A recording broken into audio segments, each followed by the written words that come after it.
Hi, Alicia. How are you doing? It's great to see you. Happy 4th of July. Well, thank you very much. I am enjoying my holiday and it's raining, but I'm still enjoying. Thank you for having me on this morning. I'm in sunny North Carolina, so a little break from the rain I usually get in the state of Washington. But it's great Yeah. to have this time talking to you. Yes, I'm excited. So, Dr. Alicia Johnson, friend, colleague, someone I respect and really appreciate in terms of the incredible work you've done for our nation's students. You've served in Wichita, Kansas for 25 years and have really contributed in incredible ways. How has that experience been for you? Yeah, it's been an awesome experience. I've been in this district 31 years. And 31. 31, and if you take into consideration I was a student here starting in kindergarten, I've been here pretty much my entire life in the Wichita Public Schools. So it has been an awesome journey here in the Wichita Public Schools, serving as roles as teacher, actually paraprofessional teacher, assistant principal, principal, teacher leader, coach, all kinds of roles all the way up into the superintendency. So this has been an awesome journey for me. And I believe that you had told me your superintendency started in 2017. So you served for 6 years between 2017 and 2023. So just the other day, you stepped down, you retired, you served in incredible ways there. I did. So it's really exciting. I'm excited to be able to have had 31 years and then also to be able to transition to other opportunities. So I'm excited about those opportunities as well. So, I already can hear the questions that people are forming as they're listening to this conversation, which is 31 years, one district where you also went to school and that you've been a big part of the community. Why make that choice? Why make the choice to stay in one place? And did that happen kind of organically or intentionally? Actually, it was organically. I had several different opportunities and times where I was going to leave. I had no intention to come back home from college to come here to teach, but organically, that was God's will. And that's exactly where I ended here. When I was moving to superintendency, I actually applied several different times, different places, and was offered two other opportunities. But the district again was like, we need you here. And we did some negotiating, and then I was able to stay here as the superintendent. So again, throughout my career, I've had several different opportunities and times where I could have left the school district, but organically, and I will say God's will, I ended up staying here my entire career. Alicia, I can imagine that has nothing to do with the fact that the job was easier there in Wichita than it would be anywhere else. But there must have been some things that were happening between you and the board, you and your community, that made sense for you, where you felt supported. Is that what happened? That there was this trust, there was this support, this opportunity to really lead? Yes, it was lots of support. And that was the main reason why I decided to stay each time that I wanted to leave. They trusted me, and they saw the skills and the talent that I would be able to bring as an insider to the roles that they connected me with. And so that was really the just of why I stayed. Again, you want to have the relationships, you want to have good trusting relationships, not only with your board, but your community. Think that was important for me as well.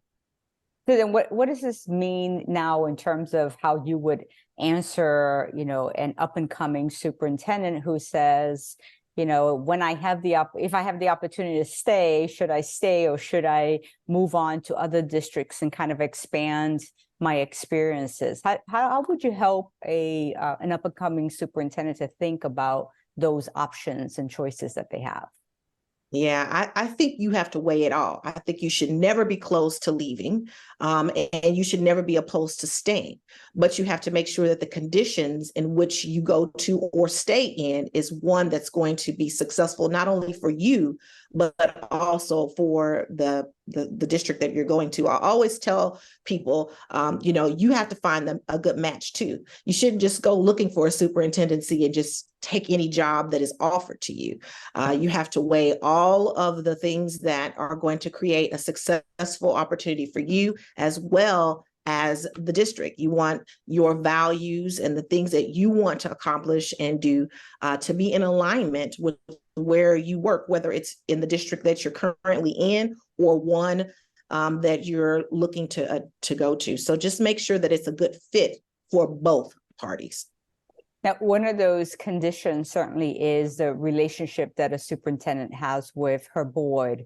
And your hiring board may not necessarily be the board that you retire from. You know, your board can change over the time of your tenure. And so how do you counsel an up-and-coming superintendent around thinking about that board relationship and that condition?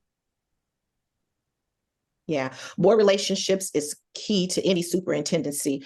I believe that, as a matter of fact, I had 3 separate boards, configurations of boards in my short term here as the superintendent. I do believe that that is one of the most critical roles that you have as a superintendent is those board and superintendent relationships. I also think that it's kind of like a marriage. You have to work at it. You can't just go in and say, "Oh, I have the job and I'm working with you." You have to foster that. You have to spend time with it. You have to, there's going to be ups and downs and things that you don't get along with, but then you have to make sure that you go back and make those things right. I just think relationships is everything, not only just with your board, but with community members, with internal stakeholders. Relationships are critical in all areas. And so as a superintendent moving into this role, you have to know that that is a huge part of your job.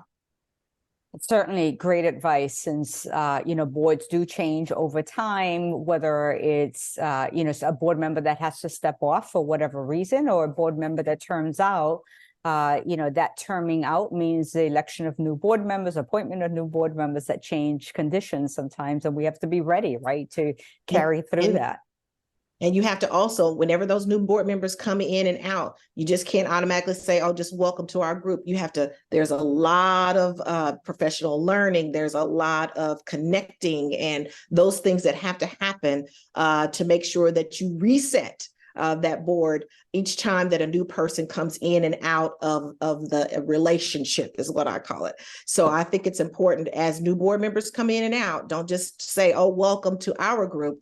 You have to acclimate them and acclimate the old to the new board members, and just really continue to just foster those kind of culture within all the new people that come into the group.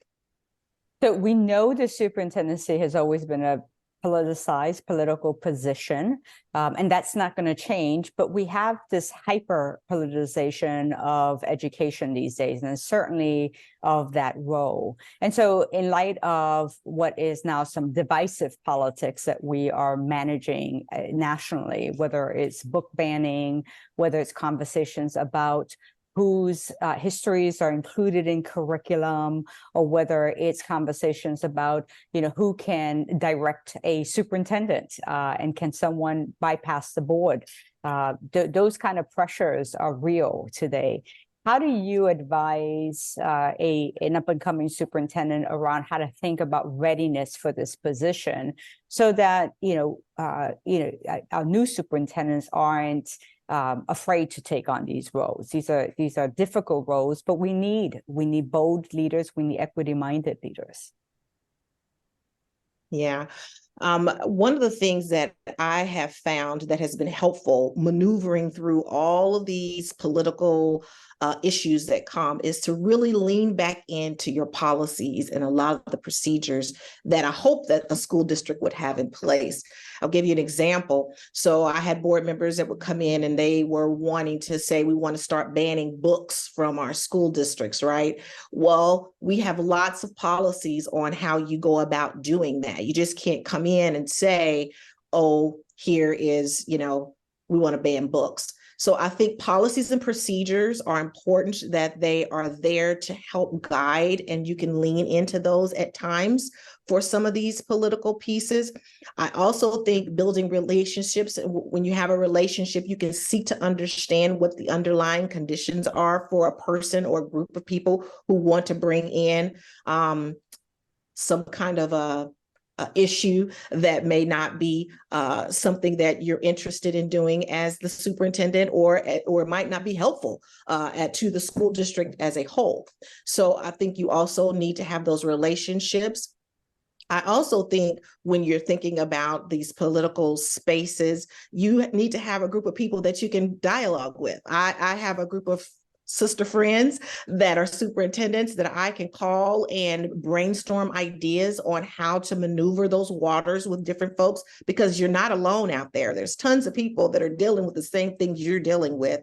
But if you have that group of friends around you that can help you to maneuver those waters, it makes it a lot easier. So I say lean into your policies, continue to keep those relationships strong with your board members, where you can have conversations and seek to understand where they're coming from, and maybe you can help that way. And then just have a group of strong, successful other women superintendents, men superintendents, whomever, that you can bounce ideas off of and continue to grow and learn from there.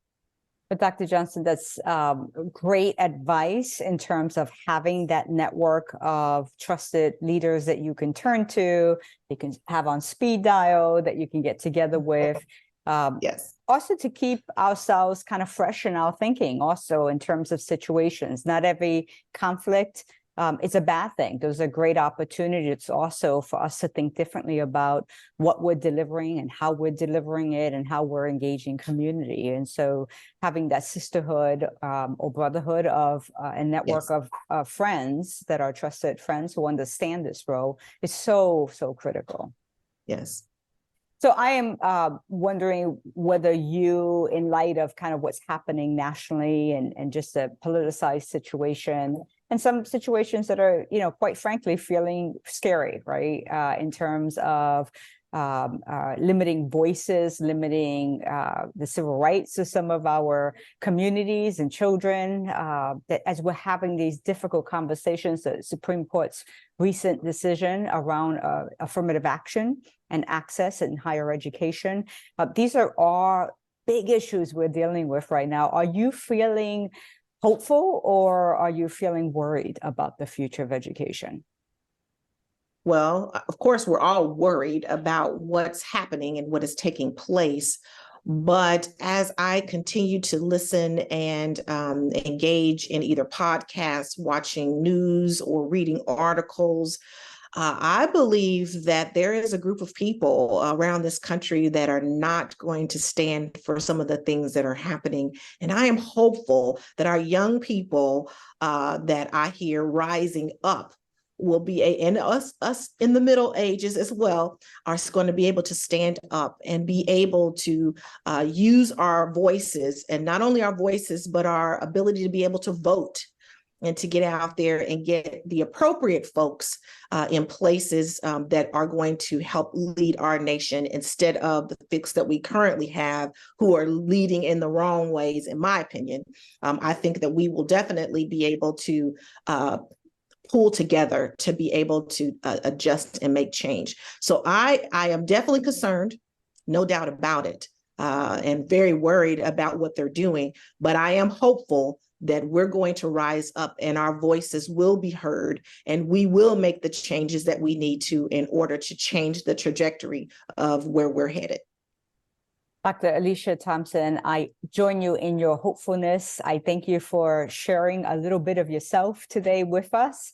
And I wish you well in all the future decisions that you'll be making about where you want to continue to lead and engage. Your voice nationally is so important to us and to our nation's students.